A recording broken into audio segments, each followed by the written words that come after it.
Hello and welcome to today's tutorial on how to fly a jet fighter aircraft or fighter jets by tangent virtual cars. You may notice that the audio is off for now, and that's because I've paused the simulation. Because it's loud, I do not want to take you by surprise. So first things first, you have to make sure that you have a car waiting. That's very important in case I believe that's very important in case that something bad happens and you cannot restart, and that prevents you from restarting the game in case there's a critical error. Okay, back to the plane. So this jet aircraft is a rather agile and rather quite nice plane to fly with a few major quirks. Well, quirks, when I say quirks, it's an understatement, which means we will explain it further. It's rather quite a flaw, but anyway. It's a flaw, anyway, but anyway, let us continue then. And by saying flaw, this is not a discredit to those who've made this aircraft. They've made it with such dedication and knowledge, but the flaw is being in the plane itself. But anyway, before we begin, make sure you've selected and inputted the controls, because the controls do not carry over. And also make sure that you have the gear, the landing gear control, and the wheel brakes. You see there are three options. If you just want to brake the plane, use wheel brakes, which we'll be using today, and left and right wheel brakes turn the plane. They brake each side. Differential braking. Torque vectoring by braking. Yes. Now, before we start, we need a basic checklist for now. If you want a full checklist, then there's probably one on the internet, but this is something very, very basic, so you can get started as fast as possible. We'll select the flaps to about 10%, 11, 12, that's fine, but more than 10. But not too much, as you may not be able to climb. So about 10. Check the flight controls to make sure they work. And then we'll proceed on to the takeoff, but not just yet. Very, very detailed instructions on how to take off with this aircraft. Okay, so unpausing, it'll be loud in 3, 2, 1, now. Flaps, 10 or more, like in 12. Okay, elevators, flight controls, full up. Elevators, okay. Elevators, okay, ailerons. Okay. Runners.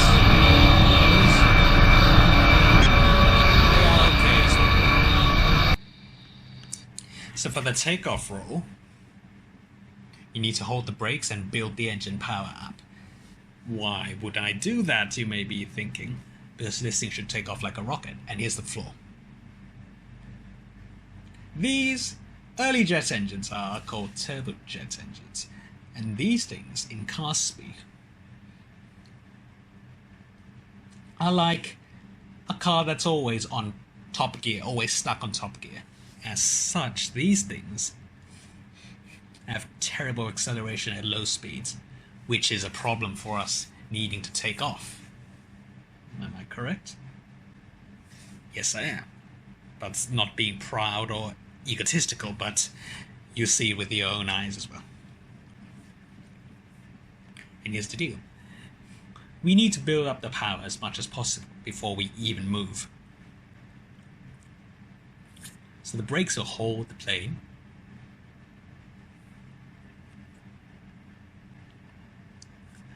As we build the engine power. So we push the power all the way forwards? Nope.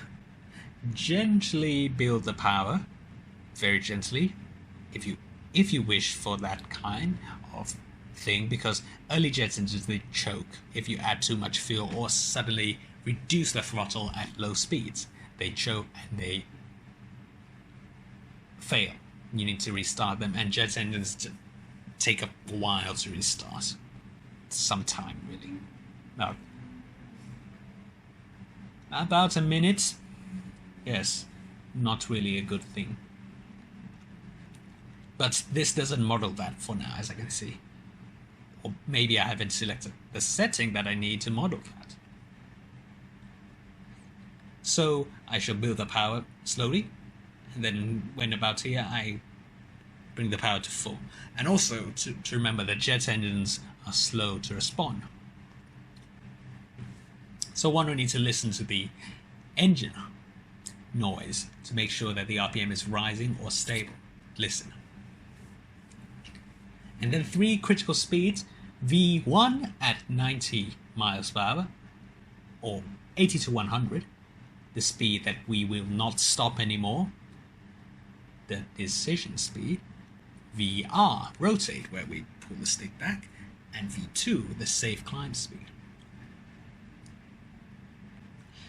V1 I select 90, short runway, VR 140, V2 145, to 149. I select 149 just in case, just for extra safety. Basically the speed that we will not be below when we have taken off. By the way, if you have not watched my basic flying tutorial, please do watch that, because that will be necessary, I believe, or somebody else's, or another YouTuber's if you wish. That depends on you, for that will help. Okay, so let us begin then, holding on the brakes and increasing the engine power. Okay, unpausing in 3, 2, 1. It's going to be loud. 1, 2, 3, now. Holding on the brakes, gently bringing the power.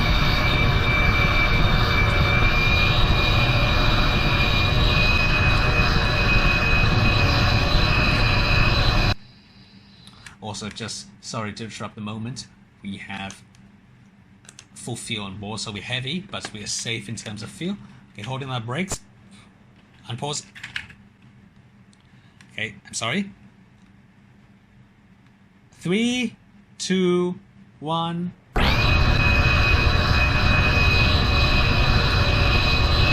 Increasing the power. Okay, the engines are stabilizing. And you can be a tad more aggressive.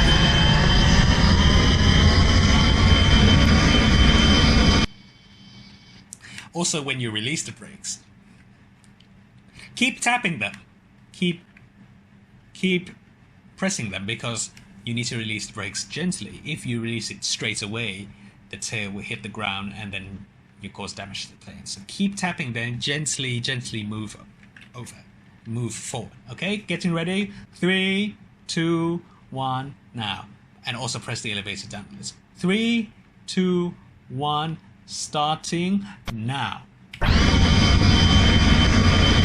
Okay, releasing the brakes gently, keep tapping, slowly, and releasing the brakes fully now. Elevators neutral. Keeping control with the rudder. Rudders keep control 60. 80. V1.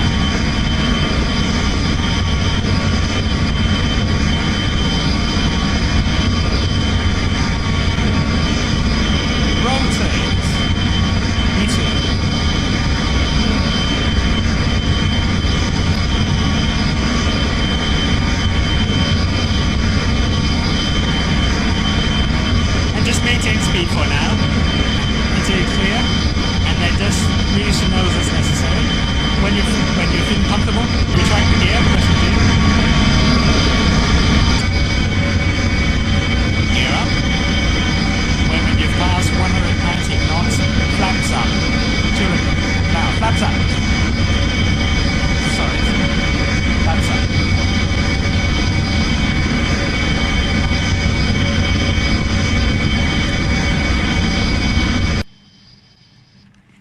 you see, that was quite a rather hair-raising takeoff, was it not? You see, that's the problem with this kind of aircraft. But as the speed is higher, now you feel the advantage of these kinds of engines, but not quite as much as you might think. But anyway, what we'll be doing now is we'll be climbing to a certain altitude, quite high, to perform some turns, maneuvers, and the like, so that you get a feel for jet aircraft. But as we climb, I shall be discussing a few things as well, but feel free to skip as you wish, because if you wish to skip anyway. Starting in 3, 2, 1, now.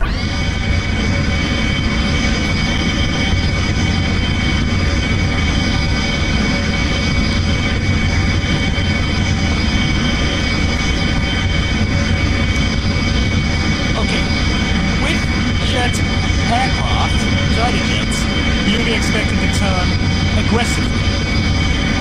Now normally you would turn like this in a normal plane. Just nicely. Just turn it back nicely like so. It's a bit too hard, but you turn nicely.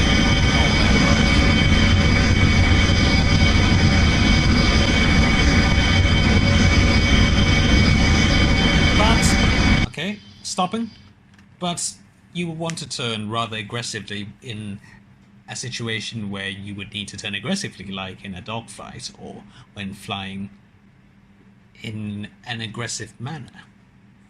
So how do you pull off such a high G turn or an aggressive turn? Now here's the solution. You have to back the wings about 60 degrees or more. Now I shall show you a 60-degree turn. Now when you turn, you need more power. When you turn hard, you need lots of power, otherwise you could lose the speed, and you lose speed and stall.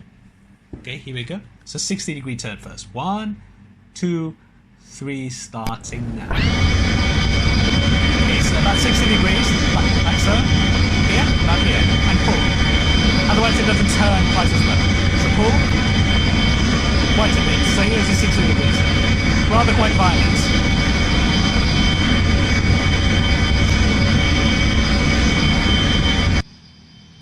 Now next will be a 90-degree turn. Now this is where you can really turn as hard as the plane would allow. Now this will really drain the plane's stamina, speed, and test the plane and the pilot. Now, starting in 3, 2, 1, now. I should build up the speed first, so that I can carry the turn. I'll try to maintain under 400 miles per hour for this tutorial. Okay, so turning and pulling. That's it. That's it. Turning very aggressively at this point.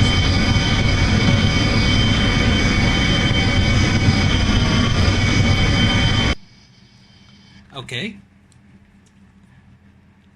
Now you may ask me, why didn't you use full elevator? And here's the reason. Use full elevator, you overload the wings in this plane. If you use full elevator in other planes, you could actually destroy the plane. It depends on the design, yes. And here's the point. Think of this in car terms. If you turn the wheel hard at high speed, the wheel loses control, loses grip, and it understeers. Same here. Pull too hard, turn too hard, you lose airflow over the wings, and you stall the wings. You don't have to be at low speeds to stall in this case. Pull too hard, you stall. You can either stall 2 wings or 1 wing, but usually it turns out to be 1 wing. So how do you recover from such a thing? First of all, unload the wings, just elevator neutral and pushing down, gaining speed so that the wing recovers. And also watch your angle. If you're going down steeply at a low altitude, you may want to reduce your throttle, but also be careful about reducing the throttle instantly, because in a Rio old jet engine aircraft, you could just shut off the engine just like that. Okay, so ready? We should be doing that then. Okay, so I'm sorry. 3, 2, 1, now.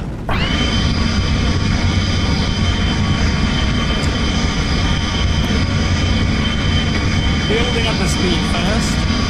90 degree. Pulling too hard. Reducing. Okay, it recovers nicely. I just unloaded. Now once more again, I will not unload this time and waiting to go rather quickly.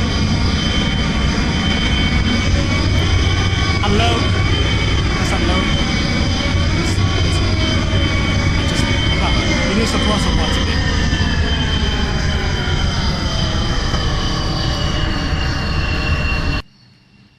Now, if you pull too hard like that, you could put the plane to a very, very strong spin, which could destroy the plane. So there's what's the word? Something called maximum performance when you fly planes such as these. You have to find the spot where it's just right, where you get the most turning. It's just a hair away, just an inch away from the point where we stall. So let us try that again.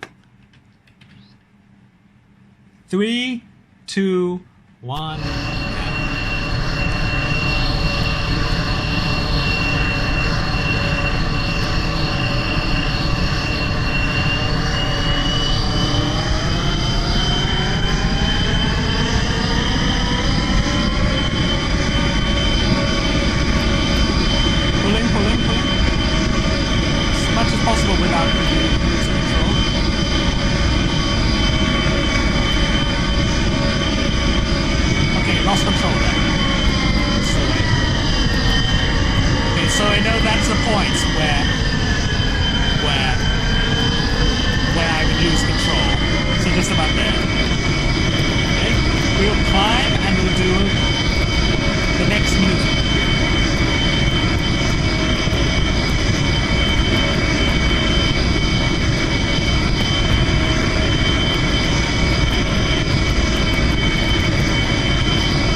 So the next maneuver is the Immelman turn.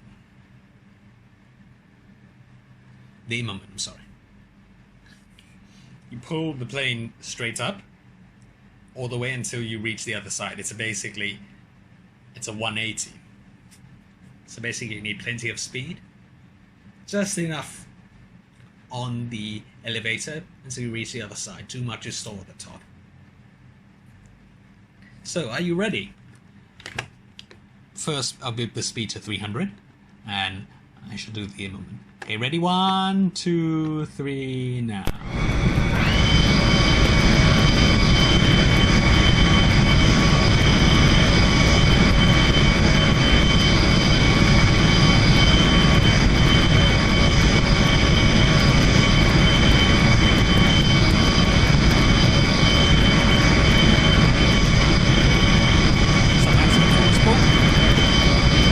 Enough, otherwise you stall out.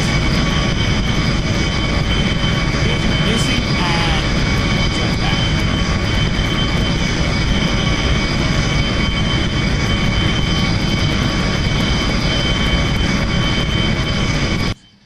So that's the Immelman turn. Basically, if you gain altitude by doing that as well, that's as useful in a dogfight or when you need to gain altitude and do things. But if you want to go 360 degrees, that's called a loop. So same thing, but keep pulling and be careful when the plane is pointing down. You may need to reduce throttle for that, so just watch out. So ready? 3, 2, 1.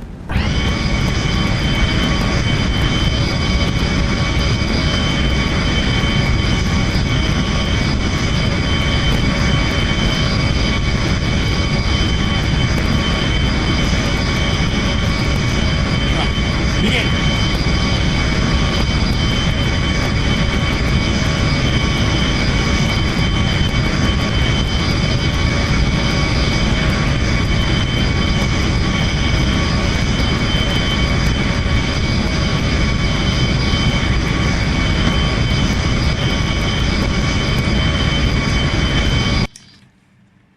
So that's your loop, useful in a variety of situations. And here's another one. This one's a bit difficult.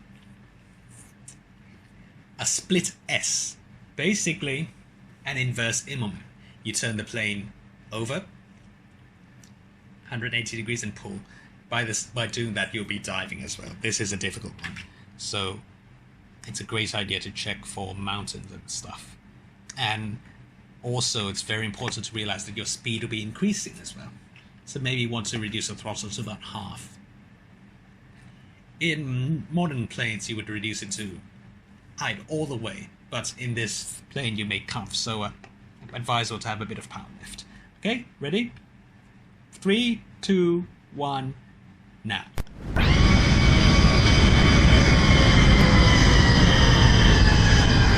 Also, it's for your first time doing split S's, it's good to be at a lower speed as well. So maybe you want to climb to reduce the speed. Just reduce the speed for now to about 220. So 240 would do. Okay. Right. Beginning, turning, and then doing the split S. Pulling as much as possible. Okay.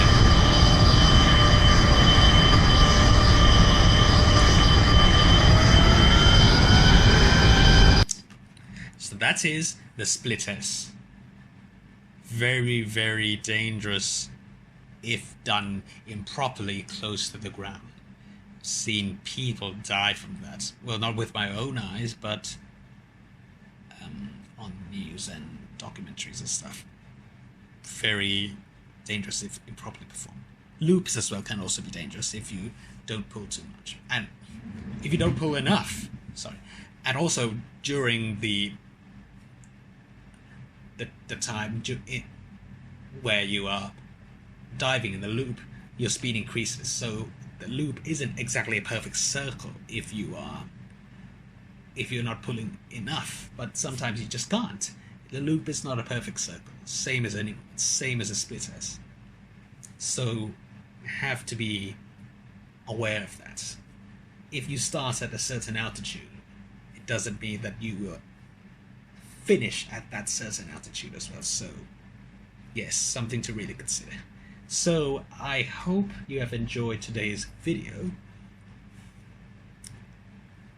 and hope that you'd find use for this in your BeamNG playthrough, career, or whatever it shall be. Thank you very much, and I hope to see you next time.